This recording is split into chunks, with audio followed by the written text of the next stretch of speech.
এবাৰ সোনম ৱাংচুক হ'ব লাগে দেশৰ শিক্ষামন্ত্ৰী। এতিয়া চিষ্টেম সলনি কৰিবই লাগিব। এবাৰ দেখিবলৈ পোৱা গৈছে হাহাকাৰময় অৱস্থা, অহংকাৰত ডুব গৈ আছে মোদী চৰকাৰ। কক্ৰোচ জনতা পাৰ্টিৰ প্ৰতিবাদত অংশগ্ৰহণ কৰি হুংকাৰ দিছে অৰবিন্দ কেজৰিৱালে। অৰবিন্দ কেজৰিৱালে হুংকাৰ দিছে, লগতে কৈছে যে সোনম ৱাংচুকেই হ'ব লাগে দেশৰ শিক্ষামন্ত্ৰী। মোদী চৰকাৰৰ বিৰুদ্ধে বিস্ফোৰক মন্তব্য দাঙি ধৰিলে অৰবিন্দ কেজৰিৱালে। ধৰ্মেন্দ্ৰ প্ৰধানক আঁতৰ কৰি সোনম ৱাংচুক দিব লাগে গুৰুত্বপূৰ্ণ দায়িত্ব। যন্তৰ মন্ত্ৰত এই দাবী দিল্লীৰ প্ৰাক্তন মুখ্যমন্ত্ৰী অৰবিন্দ কেজৰিৱালৰ। দিল্লীৰ প্ৰাক্তন মুখ্যমন্ত্ৰীগৰাকীয়ে মন্তব্য কৰিছে, দাবী উত্থাপন কৰিছে। ধৰ্মেন্দ্ৰ প্ৰধানৰ নেতৃত্বত শিক্ষা ব্যৱস্থা অতিকৈ পুতলগা হৈ পৰিছে। ধৰ্মেন্দ্ৰ প্ৰধানৰ বাবে এবাৰ শিক্ষাৰ্থীসকলৰ অৱস্থা বেয়া হৈ গৈছে। পৰীক্ষা হ'লেই পেপাৰ লিক হয়, 12 ভুল হয়। নীট পৰীক্ষাৰ প্ৰশ্নকাকত ফাদিলৰ বাবে জগৰীয়া হৈছে ধৰ্মেন্দ্ৰ প্ৰধান। সেইবাবে ধৰ্মেন্দ্ৰ প্ৰধানক আঁতৰাই দেশৰ শিক্ষামন্ত্ৰী পাতিব লাগে সোনম ৱাংচুক।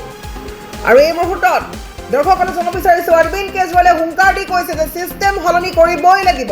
মানসিকভাৱে শিক্ষাৰ্থী নহ'লে শেষ হৈ গৈছে। শিক্ষাৰ্থীৰ আত্মহত্যাৰ বাবে জগৰীয়া হৈছে ধৰ্মেন্দ্ৰ প্ৰধান। অহংকাৰত ডুব গৈ আছে মোদী চৰকাৰ। মোদী চৰকাৰে এতিয়াই শুনি লওক শিক্ষাৰ্থীৰ কথা, অন্যথা বিপদ নিশ্চিত হৈ পৰিব মোদী চৰকাৰৰ। শাসনৰ গাদীৰ পৰা হয়তো আঁতৰিব লাগিব মোদী চৰকাৰ। আৰু কক্ৰোচ জনতা পাৰ্টিৰ প্ৰতিবাদত অংশগ্ৰহণ কৰি এনেদৰে হুংকাৰ দিছে অৰবিন্দ কেজৰিৱালে। আমি এই মুহূৰ্তত দৰ্শকক জানিব বিচাৰিছোঁ যে ধৰ্মেন্দ্ৰ প্ৰধানক আঁতৰ কৰি দেশৰ শিক্ষামন্ত্ৰী হিচাপে দায়িত্ব দিব লাগে সোনম ৱাংচুক। সোনম ৱাংচুক দায়িত্ব দিব লাগে দেশৰ শিক্ষামন্ত্ৰী। যন্তৰ মন্তৰত এই দাবী উত্থাপন কৰিছে দিল্লীৰ প্ৰাক্তন মুখ্যমন্ত্ৰী অৰবিন্দ কেজৰিৱালে।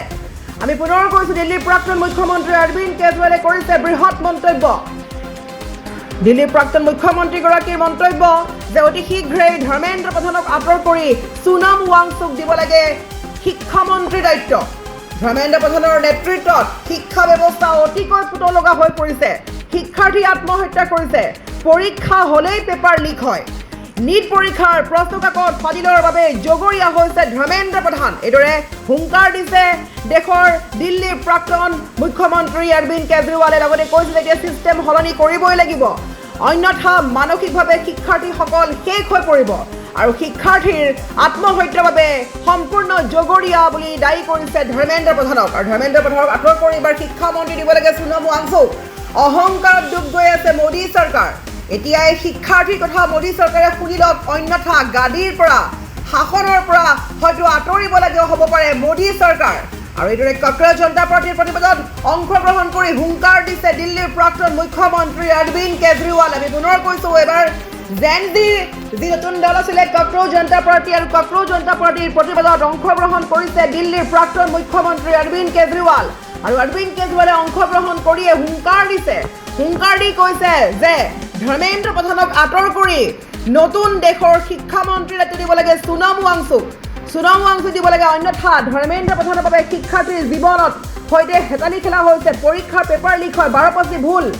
নীট পৰীক্ষাৰ প্ৰশ্নকাকত ফাদিলৰ পিছতেই এইদৰে সৰব হৈ পৰিছে দিল্লীৰ প্ৰাক্তন মুখ্যমন্ত্ৰী অৰবিন্দ কেজৰিৱাল। আৰু কেজৰিৱালে বৃহৎ মন্তব্য কৰিছে আৰু কক্ৰোচ জনতা পাৰ্টিৰ প্ৰতিবাদত অংশগ্ৰহণ কৰি এইদৰে হুংকাৰ দিছে অৰবিন্দ কেজৰিৱালে।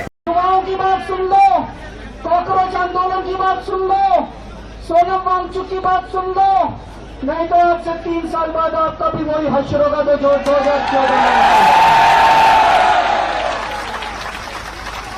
ये भी अभी अहंकार में डूबे हुए बहुत ज्यादा, इनको भी अकल नहीं आ रही, ये भी बहुत ज्यादा अहंकार में डूबे हुए। अंत में एक प्रपोजल देना चाहता हूं, आप लोगों से सहमति चाहता हूं। युवाओं की बात सुन लो, कांग्रेस आंदोलन की बात सुन लो, सोनम वांगचुक की बात सुन लो, नहीं तो आज से 3 साल बाद आपका भी वही हश्र होगा जो 2014 में। ये भी अभी अहंकार में डूबे हुए बहुत ज्यादा, इनको भी अकल नहीं आ रही, ये भी बहुत ज्यादा अहंकार में डूबे हुए। अंत में एक प्रपोजल देना चाहता हूं, आप लोगों से सहमति चाहता हूं। युवाओं की बात सुन लो, कांग्रेस आंदोलन की बात सुन लो, सोनम वांगचुक की बात सुन लो, नहीं तो आज से 3 साल बाद आपका भी वही हश्र होगा जो 2014 में। ये भी अभी अहंकार में डूबे हुए बहुत ज्यादा, इनको भी अकल नहीं आ रही, ये भी बहुत ज्यादा अहंकार में डूबे हुए हैं। अंत में एक प्रपोजल देना चाहता हूं, आप लोगों से सहमति चाहता हूं। युवाओं की बात सुन लो, कॉकरोच आंदोलन की बात सुन लो, सोनम वांगचुक की बात सुन लो, नहीं तो आज से 3 साल बाद आपका भी वही हश्र होगा जो 2014 में। ये भी अभी अहंकार में डूबे हुए हैं बहुत ज्यादा, इनको भी अकल नहीं आ रही, ये भी बहुत ज्यादा अहंकार में डूबे हुए हैं। अंत में एक प्रपोजल देना चाहता हूं, आप लोगों से सहमति चाहता हूं।